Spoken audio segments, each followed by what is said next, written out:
Bueno, continuamos entonces con lo que habíamos recién abandonado, que es lo que tiene que ver con la valoración del cuerpo y la actitud distinta hacia el cuerpo en el periodo del Renacimiento. En el siglo XV y XVI el cuerpo humano adquirió un interés inusitado, distinto, revolucionario por parte de los pintores, escultores, incluso arquitectos, anatomistas, y eso es el resultado del hecho del que el Renacimiento convirtió al hombre en el centro, en su primer protagonista. Y junto a los temas religiosos que van a perdurar, ¿sí?, durante todo el Renacimiento, no es que no, que se cambia totalmente el tema, van a ser temas que se van a ir mezclando, abriendo a otros como la mitología clásica, como lo profano, como los dioses antiguos, o los retratos de la vida cotidiana, o las nuevas costumbres de la burguesía y de los nobles. Así los artistas quisieron plasmar en sus obras la belleza ideal y comenzaron a firmar sus obras. Yo les había anteriormente dicho que los artistas generalmente no firmaban las obras porque no se consideraban creadores, como lo, ¿sí?, en un desafío a Dios. Pues a partir del Renacimiento los artistas ponen el sello y son clara y desafiantemente creadores.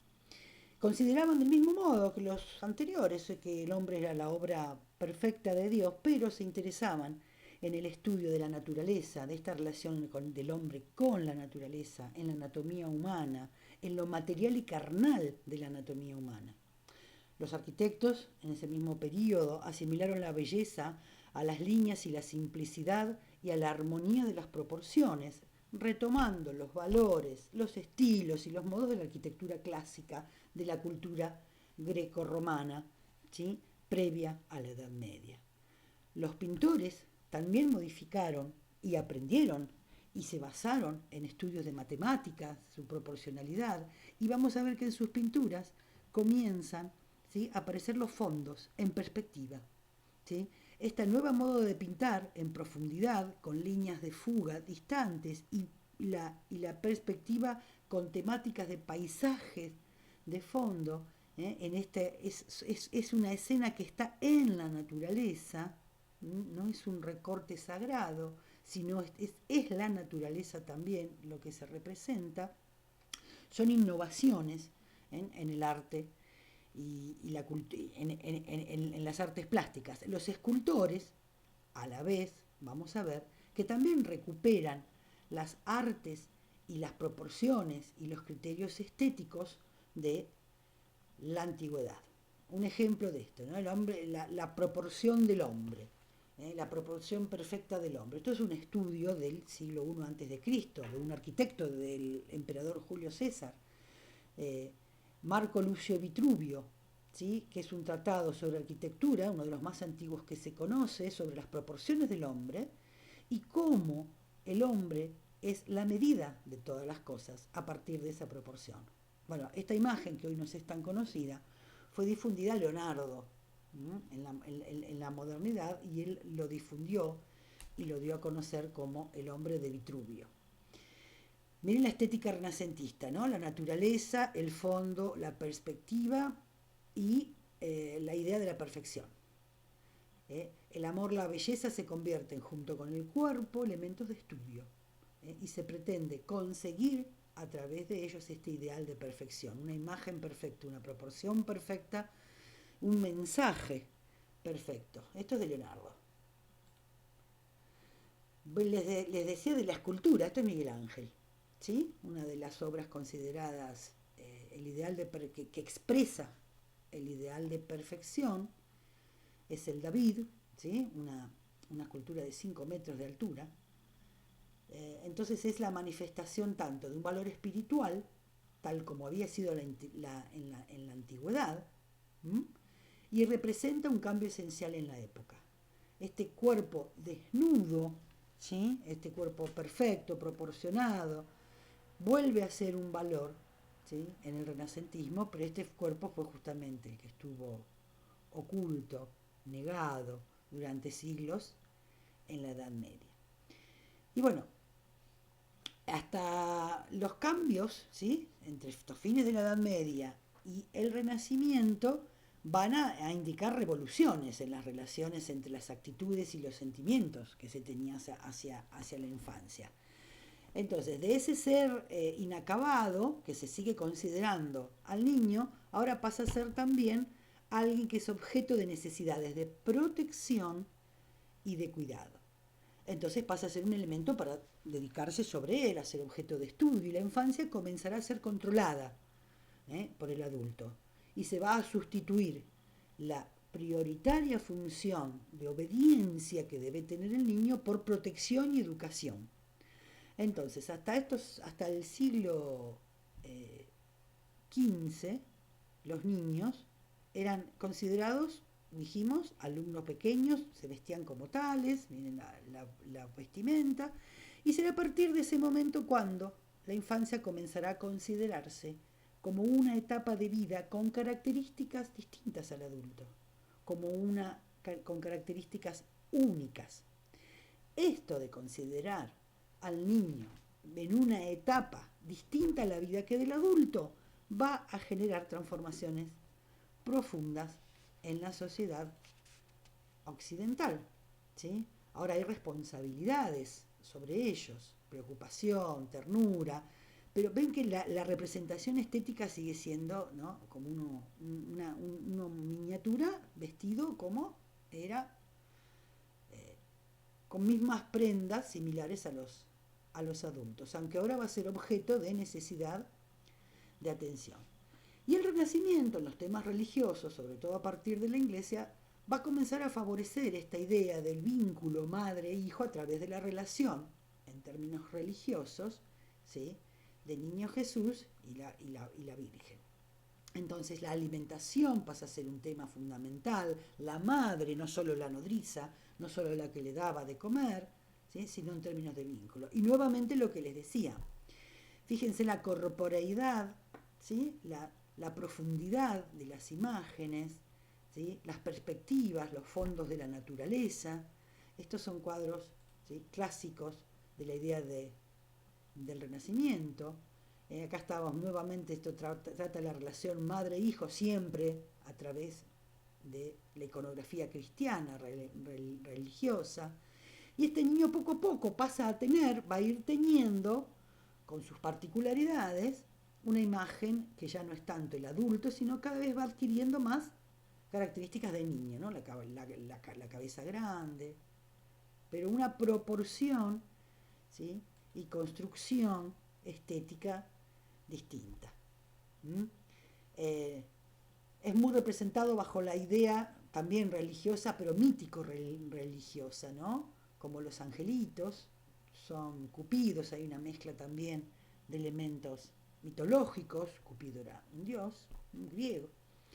Entonces estos físicos, este físico que todavía alberga algo de físico adulto en miniatura, pero ya con cada vez más características de niño, de angelito, son imágenes etéreas, asexuadas, casi parte del decorado, o, ¿sí?, formando parte del ideal de familia, que es un símbolo propio de la vida cristiana.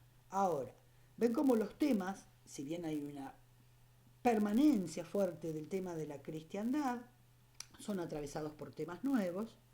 Hay muchos detalles de la profundidad de la vida, la cotidianidad, la prenda, la ropa, la naturaleza, pero este arte está dando cuenta de un cambio muy importante en lo que va a ser, ¿sí?, ya en los próximos siglos, la especificidad del niño como tal y de la infancia. Bueno, este es otro ejemplo. El niño un milagro, un don divino, pureza, siempre este es un cuadro del siglo XVI, siempre velado y enmarcado en los temas religiosos. Bien, yo ya les había presentado cómo fue un antes y un después en el estudio de la infancia, la incorporación de la obra de Philippe Arié A este autor es a quien se le adjudicó, se lo presenté anteriormente, esta idea de la que es la modernidad la que descubre la infancia, la que da un espacio distinto, una atención especial, la que descubre que no es un adulto en miniatura, que tiene particularidades de sentimiento, de comprensión, ¿sí? Y el desarrollo de esta distinción en los albores de la Europa moderna se ha identificado o se ha explicado también en la obra de Arie con el deseo manifiesto de las familias pertenecientes a una naciente clase burguesa de que sus hijos se educaran en una forma determinada. Acá hay una necesidad y una intención también, como esta nueva burguesía que se quiere perpetuar y conquistar derechos, ¿sí? Toma atención de que estos hijos reciban el beneficio de la educación y de una educación especial, ¿sí? El fin para prepararse en su desempeño individual como futuros adultos, pero sobre todo lo va a hacer como futuros ciudadanos. Hay otra obra fundante también, irreemplazable en los términos de las obras que no todos, ¿sí?, acuden al hablar de la historia de la infancia, y es, ¿sí?, la del historiador Lloyd de Maus, que trabaja en la historia de la infancia, ¿sí?, en los siglos, desde los siglos XIV a XVII, ¿no? Y es muy interesante lo que, una síntesis de presentación que les voy a hacer del tratamiento del libro. Afirma además, cuanto más retrocedemos en la historia, más bajo es el nivel de la atención y más probablemente hallaremos niños asesinados, abandonados, golpeados, aterrorizados y víctimas de abusos sexuales, ¿sí? Este niño que ha pasado de ser objeto de derecho para saber si vive o no, cuando puede abandonar, matar, ¿sí?, trabajar, torturar, idealizar, y vamos a ver cómo la modernidad entra en un doble juego, que si bien va a haber mucha atención específica hacia él, también va a ser objeto, ¿sí?, de otros tratos. Por ejemplo, antes de esto, vamos a terminar con De Maus. El niño, si bien entra en la vida afectiva de los padres, ¿sí?, tiene todavía esta concepción de que hay que evitar que se tuerza, ¿sí? Tiene que ser educado, tiene que ser moldeado, porque tiene tentaciones muy fuertes que hay que corregirlas o evitarlas. Esto lo pone en el lugar de una totalmente cautela tutelar, ¿no? Hay que controlarlo. Por eso los adultos van a preocuparse por amoldarlo, ¿sí?, para evitar estas tendencias peligrosas, y el castigo físico en este sentido es donde encuentra, ¿sí?, su fuerte cabida.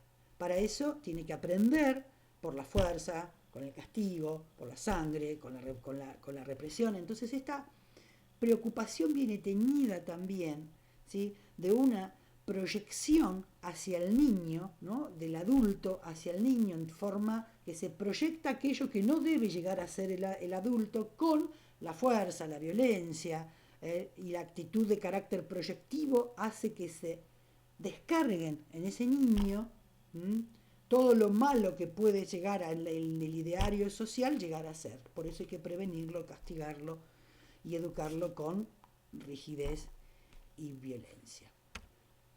Ya en el siglo XVIII, ustedes lo vieron con los trabajos con la profesora Glenda, que Rousseau afirma el mito de la inocencia infantil, oponiéndose a estas posturas eclesiásticas y jesuitas que partían de la concepción religiosa de esta existencia del pecado original del niño.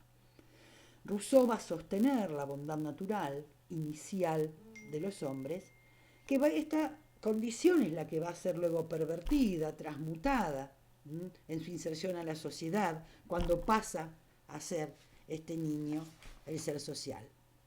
Entonces, ya en el siglo XVIII, si bien esto es un sentimiento moderno de la infancia, no se generalizará esta necesidad de estudio especial y distintivo del niño, sino ya casi llegado, ¿sí?, el siglo XIX y entrando al XX.